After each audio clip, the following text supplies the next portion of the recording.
What's up, y'all? Welcome to this video, and in this video I'm going to be giving my thoughts and review of Frozen 1, the follow-up to the original Frozen, the smash hit phenomenon Disney animated movie. Now, Frozen is a really tough film to do sort of a follow-up on. That was a film that was just phenomenon. It really connected with a lot of people, really because of that story and music. It was just like on a level to where people just really connected with that film.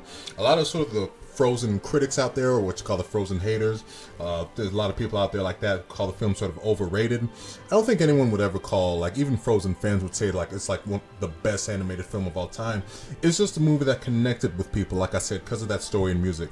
And in that right, I think it deserves to be a phenomenon, just because it did connect with people on that level in terms of those two aspects mainly. This film had a lot to live up to when it came to Frozen 1's story and music. And did it live up to it in those aspects? Well, in terms of the story, this movie's story sees a mysterious force come over Arendelle that puts the whole kingdom in danger, which then has Anna, Elsa, Kristoff, and the whole gang leave Arendelle to investigate what's going on and sort of set everything right. There's a whole lot of other backstory they go into involving magic, enchanted forests, other kingdoms, etc. To me, some of that stuff was cool, but overall to me, it's not very interesting to have a film story rely so much on things that have happened in the past, going to a whole bunch of backstories, doing investigations, stuff like that. It's not interesting to me because none of the stuff or information in this movie was relevant to our characters before, so it really doesn't do them a whole lot of progression to see them go into all this stuff right now when it hasn't really affected our characters before, and it really feels they're just sort of tacking on story, just a tacking on story's sake. And when you have so much focus on stuff that's happened in the past, you sort of lose the relevance in terms of our characters sort of moving forward and sort of progressing the way we saw their character development do in that original film. The story overall just doesn't hit that sweet spot when it came to the first film, when it came to the love between two sisters. That's not the focus of this film at all. You get that for a little bit, and little bits to where it is nice when you see that connection between Elsa and Anna. Sort of Anna's whole thing in this movie is that she wants to keep Elsa safe, but it's like I said, that whole connection between sisters, not really the focus of this one at all, and it's more so into sort of the backstory behind a whole bunch of magical elements that we see in this movie. And then there's the whole song and music aspect when it comes to this movie.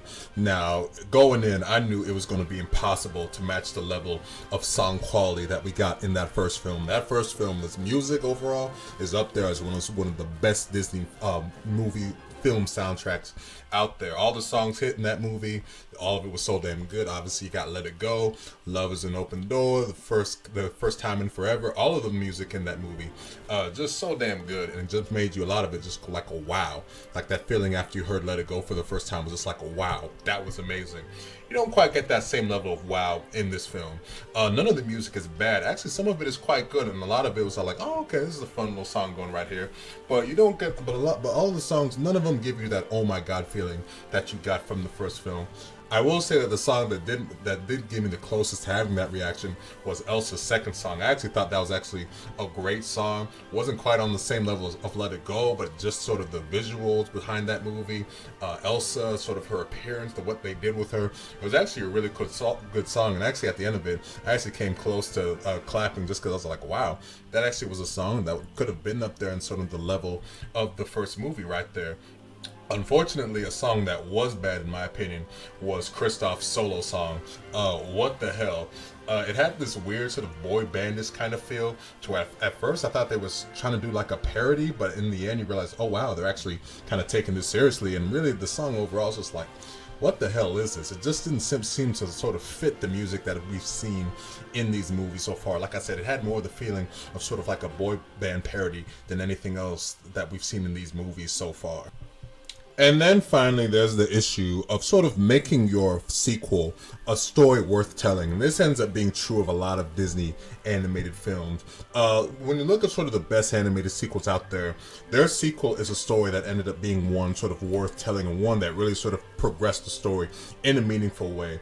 Two prime examples you can look at are from Toy Story 3 and 4.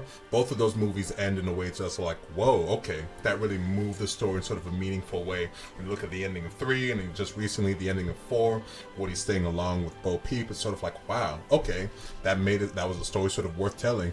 And another example was Ralph Breaks the Internet, which was all like, you get to the end of that movie and the choice that Vanellope makes, it's all like, wow, okay, these creators really had sort of an idea of where they wanted to take this story, and these characters were like, wow, that was actually a sequel that was really worth telling. This movie, it sort of kind of does that in a way, sort of doesn't. Unfortunately, I think the resolution they came to at the end was kind of all like, well, I don't know if it felt earned is sort of the right way I'd put it, to where I was all like, I don't know, that sort of just kind of came out of nowhere. There were some good emotional beats to it, and you get some emotion throughout the movie, but overall I just thought the ending didn't quite make sense with what was sort of put in the movie at that point. In the end, it ended up feeling kind of like, where the hell did that even come from? It really felt like more sort of like cheap emotion rather than something that I thought was sort of generally earned by what had been built up throughout the movie, in my opinion. Now, with how I've talked about this movie so far, I'm making it sound like I hated this movie or that it was just a complete failure, and that's not true at all. I mean, this movie certainly has just amazing animation. I mean, the original film didn't come out that long ago, 6 years ago, but you really see sort of a step up in animation quality with this movie, with the animation and the rendering, to where it's just like beautiful. I mean, I know Disney's obviously got the money to have great animation, but when you see it, you got to give them credit for it, because the movie certainly does look wonderful. The characters are still great. I mean, Elsa and Anna are just great characters. Elsa, sort of her power showcase in this movie is really fun. So the songs that she has are good, even if they're obviously not on that same level of Let It Go, but she's still a great character, and so is Anna. And Olaf, I've never been the biggest fan of Olaf. To me, he's always been a little on the annoying side. He can be fun, but like I said, he's not my favorite Disney sidekick, I'd put it that way. But in this movie, he had a few moments that definitely did make me laugh quite a bit, including one running gag that definitely was a whole lot of fun. I won't spoil what it is, but he made me laugh a decent amount in this movie. So this movie, like I said, it definitely had its moments to where it was fun, to where it was a decent adventure. But in my opinion, in being a follow-up to the original Frozen, it just didn't really hit the mark on those two aspects of story and music, to where it could be like to where I could say that was sort of a worthy sequel, in my opinion. Unfortunately, I gotta give this a 6.5 out of 10. It was a decent sort of sequel, but nothing that to me is all that memorable, and nothing that unfortunately is even close to the original movie, in my opinion. Music-wise, I definitely never expected it to be up there with the original Frozen, but story-wise, I was hoping for a lot better.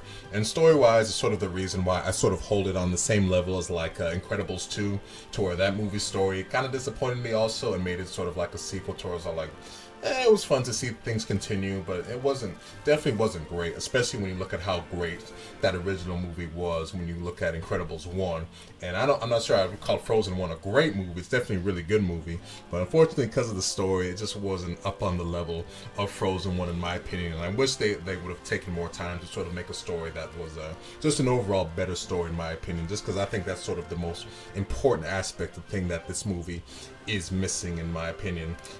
Financially, this film will definitely end up doing great, just like the first film, but it's just not going to connect with people the same way the first film did. At least from my point of view, it won't. So that does it for this review. I hope y'all enjoyed, and thank you for watching.